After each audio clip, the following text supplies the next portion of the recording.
Oke teman-teman, sebenarnya ada cara yang lebih cepat untuk update tempat tinggal penduduk dengan menggunakan makro sebenarnya, iMacros. Tapi kelemahannya ini adalah pertama kita harus menggunakan browser Firefox versi lama, dan yang pasti perlu teman-teman ketahui bahwa iMacros sekarang itu adalah produk berbayar. Dulunya enggak berbayar, tapi mungkin karena udah terkenal mereka jadi minta bayaran, ya pastilah begitulah ya. Yang jelas ini program lama, dan apa istilahnya tuh, kita harus download barang lama, intinya seperti itu. Dan tentu saja karena ini adalah barang lama, ada beberapa website yang dia tidak support.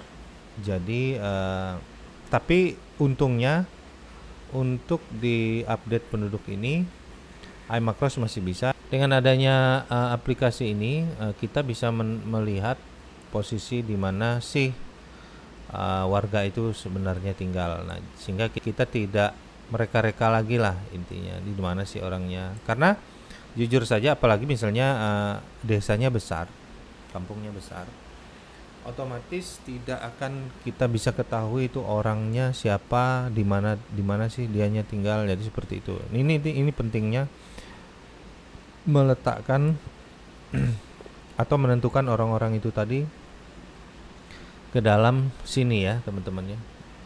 Nah, kalau yang gini kan kita manual bisa geser-geser nih. Tapi permasalahannya, kalau geser-geser gini bisa sekali, sangat bisa. Tapi masalahnya kita harus geser-geser gini dan pasti lama ya. Nah, jadi teman-teman itu tugasnya adalah melakukan copy paste alamat. Misalnya contoh Pak Yohanes Dasari ini misalnya ya, contoh. Saya buka Google Map di sana. Nah, lalu saya arahkan aja kemana dia tinggal. Sebentar, saya zoom out dulu. Yohanes Dasari itu sebenarnya dia di sekitar sini tinggalnya, kurang lebih lah sebenarnya ya. Ini gambarnya belum ada rumahnya, padahal ini ada rumahnya sini. Nah, ini tinggal kita copy aja ini, copy. Nah, lalu sini kita paste ya. Oke, paste special values only. Nah, alamatnya nanti akan seperti ini. Nah, ini yang masing-masing. Kalau satu rumah kan kita tinggal copy paste aja, mengikutin ke bawahnya. Misalnya ini satu rumah tangga nih, ya kan, ini maksudnya satu kakak. Satu kakak biasanya satu tempat tinggal. Nah, jadi ini misalnya ada 700 kakak, ya anggap aja 700 kali melakukan pencet-pencet seperti ini. Satu. Yang kedua, kalau lokasi teman-teman itu belum HD seperti ini, gambar satelitnya dari Google Map, ada gambarnya. Jadi maksudnya kita nggak bisa klik seperti itu terus dapat ininya ya, belum bisa ya. Oke, langkah yang selanjutnya. Langkah selanjutnya itu adalah kita mesti mengetahui ke alamat mana kita menuju ya, teman-teman ya. Contoh misalnya ini tadi ya. Kita mau ke lokasi tempat tinggal tadi ya kan. Nah, ke lokasi tempat tinggalnya si Lydia Aprilita ini kan di alamatnya tuh di sini. Nah, ID dia adalah 4669 di dalam database saya. Nah, kalau mau lihat garis miring 0, tapi kalau mau ubah ini nanti dia berubah jadi garis miring 2. Jadi mode yang kita tuju adalah garis miring 2. Jadi ini adalah alamat linknya. Nah, jadi setelah kita menginstal iMacros ke dalam OpenSheet kita, lalu kita akan record sebenarnya kan. Nah, coba kita record makro ya, record makro. Nah, ini sudah dia record. Nah, ini kita masukin aja min 0 222 misalnya gitu ya. Nah, ini juga 115 kebetulan tempat saya adalah itu. Ini ada contoh aja. Nah, baru ini simpan ya. Nah, ini sebenarnya udah selesai teman-teman ya. Ini udah selesai. Jadi tinggal kita stop makro, klik kanan current IAM, terus edit makro. Nah, bagian yang ini kita bisa hapus. Nah, ini kita simpankan aja ke dalam ini Notepad++. Saya coba buka Notepad++, lalu simpan ya. Oke. Nah, ini saya sudah bikin. Ini sama ya intinya ya.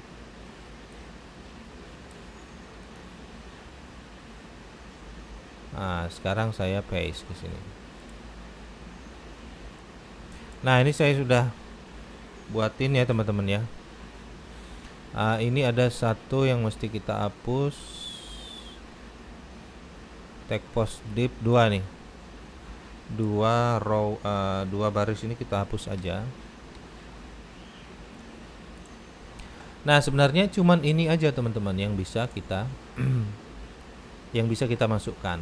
Nah, jadi dengan posisi ini berarti kita hanya butuh link latitude sama longitude. Nah, sehingga waktu kita membuat file Excel-nya, ini saya membuat file seperti ini. Di sini ada ID. Teman-teman sudah lihat ya caranya mengambil ID itu seperti apa. Ini linknya di sini. Nick-nya ini sebenarnya nggak perlu. Latitude-nya di sini, longitude-nya di sini. Nah,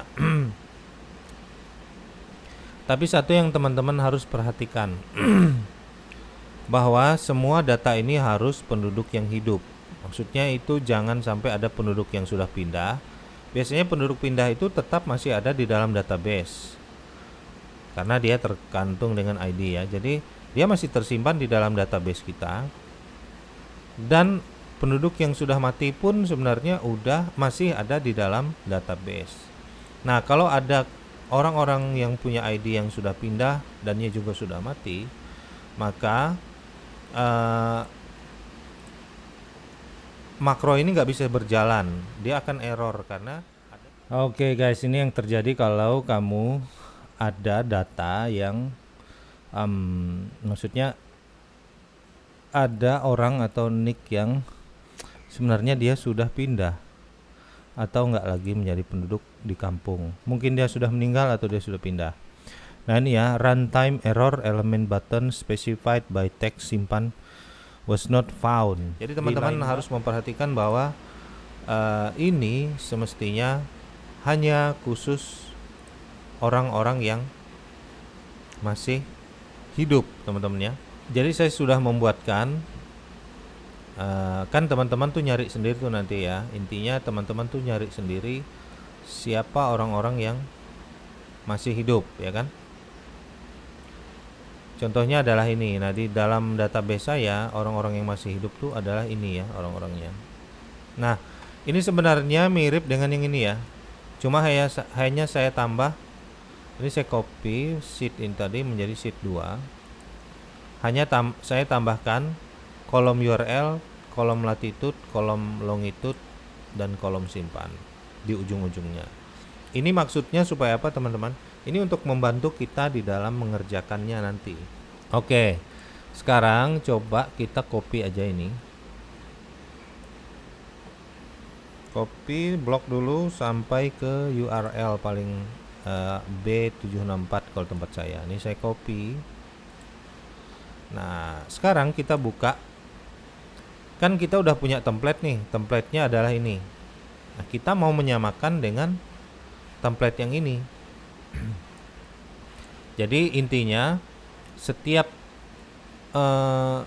baris ini, 3 baris ini adalah satu data ya. Sampai kesimpan ini satu data tersimpan. Nah, kita buat lagi sampai berapa row. Nah, ini kita buka new ini deh, new file, klik kanan, paste. Nah, ini udah. Kita naik ke atas, kita kasih baris, satu baris. Lalu kita buatkan ini, copy aja kode yang ini, copy. Nanti saya share ininya ke bagian komentar ya. Paste. Nah, ini teman-teman udah. Nah, sekarang bagaimana cara kita mengubah ini menjadi bentuk seperti ini? Nah, caranya cukup mudah teman-teman ya. Tinggal mengganti semua kata URL ini. URL nih sampai ke sini ya bloknya ya, sampai ke sebelum HTTP. Find and replace di sini, Ctrl H ya, Ctrl H, klik di sana. Nah, itu udah muncul sana. Nah, kita mau ganti dengan apa? Dengan line yang seperti ini. URL goto sama dengan. Nah, ini kita copy, baru kita masukin ke dalam replace with. Oke, coba kita replace all, tapi kita ke sini, ke file yang mau kita file yang mau kita ganti tadi. Oke, kita replace all. Ada 764 data yang diganti. Nah, ini udah ya teman-teman ya. Tinggal bagian latitude lagi. Nah, bagian latitude itu kan di bawahnya tag post ini kan, latitude di bawahnya. Nah, jadi kita blok lagi sampai sebelum minus, setelah 2. Setelah 2 ini langsung aja kita Ctrl H. Ups, belum ya. Kita harus di sini harus kepilih dulu baru Ctrl H. Nah, ini langsung berubah dia di sini. Nah, ini bentuknya jadi seperti apa? Bentuknya harus menjadi tag post 1 sampai bla bla bla konten ya kan, kita copy. Nah, jadi kita harus tidak bisa langsung copy paste, tapi kita harus nambahin dulu sebelumnya, garis miring ke belakang, /n. Ini artinya alinea baru, new line gitu ya. Baru kita Ctrl V, replace all. Ups, sorry, nggak ketemu kalau di situ, tapi di sini yang adanya. Nah, teman-teman kelihatan ya, tag post, set. Oke. Dan ini juga kita mulai lagi link lagi ya, link sebenarnya saya salah ketik, harusnya longitude maksudnya. Tapi ya sama aja kan, dia bacanya apa yang mirip di sini. Nah, oke. Kita pilih lagi ke sana, Ctrl H lagi. Nah, sekarang kita cari yang persamaannya, konten, copy. Jangan lupa /n dulu sebelum dipaste. Jangan lupa ya, jangan sampai lupa karena ini mempengaruhi. Replace all. Nah, dia sudah seperti itu teman-teman ya. Nah, setelah ini kita simpan, tag simpan. Copy lagi, Ctrl H. Baru kita pindah, cari yang simpan nih seperti apa. Ini tag ya, bukan AG ya, tapi kita copy aja, nanti kita tambah. Copy. Berarti ini /n lagi, /n ditambahkan huruf T, lalu paste ke sana, simpan. Nah, ini kita bisa tambahkan satu lagi supaya kita lihat bahwa ini adalah data yang beda ya. Ini kita masukin baris yang baru, /n. Coba kita lihat perbedaannya teman-teman. Nah, jadi file kita akan menjadi seperti ini nanti teman-teman ya. Oke, kita close aja dulu. Teman-teman bisa lihat bahwa ini adalah, jadi intinya satu blok ini 4 sampai 7 ini satu data. Ini sampai sini satu data. Jadi dia kalau sudah selesai akan masukin ya teman-teman ya. Nah sekarang teman-teman, langkah selanjutnya adalah kita masuk atau menyimpan file ini menjadi ekstensi IIM ya kan. Nah teman-teman kalau sudah menginstal iMacros, teman-teman itu foldernya ada di dokumen iMacros, lalu macros, lalu ini teman-teman save as filenya ini pencet all files. Nah, all types. Nah, sekarang kita bisa update GIS. Nah, karena saya sebenarnya sudah bikin, tapi saya mau memberikan contoh sama teman-teman. Saya tinggal kasih 2 aja di sini. Oke, save. Jadi update GIS-nya sudah ada ya teman-teman ya. Nah, sekarang kita buka Firefox yang versi lama itu tadi ya. Nah, setelah itu ada, kita ke arah kiri ini, lalu pencet manage, lalu refresh. Ini kan belum ada nih. Refresh macro list. Nah, ini ternyata ini udah ada ya. Nah, untuk menjalankannya ini sangat mudah, tinggal double klik. Nah, tapi di sini langsung ada konfirmasi bahwa macro length exceed to 2500 lines. Intinya itu nggak, kalau lebih dari 2500 baris mungkin akan terlalu lama ngeloadnya. Tapi kamu mau proses nggak? Ya udah, proses aja gitu ya kan. Nah, ini teman-teman prosesnya dia jalankan. Waktu yang dipakai menurut pengalaman saya ini jauh lebih cepat daripada menggunakan Power Automate, karena stepnya dia lebih mudah. Tapi kelemahannya adalah yang pertama, dia menggunakan aplikasi yang cenderung jadul. 1, 2, ada beberapa website atau halaman website yang sudah tidak support lagi dengan dia ini. Yang ketiga, kita datanya benar-benar harus bersih. Maksudnya tidak boleh ada error, tidak boleh ada keliru, dalam arti misalnya ada orang yang sudah pindah, ada orang yang sudah meninggal. Kalau nggak ada condition yang bisa ini, intinya datamu harus bersih, harus lengkap, harus bagus sebelum dikirimin ke sini. Kalau nggak ya error. Oke teman-teman, itu aja dulu informasi dari saya. Semoga ini bisa membantu. Saya Julius Suryadi, thank you for watching. See you in the next video. Bye bye.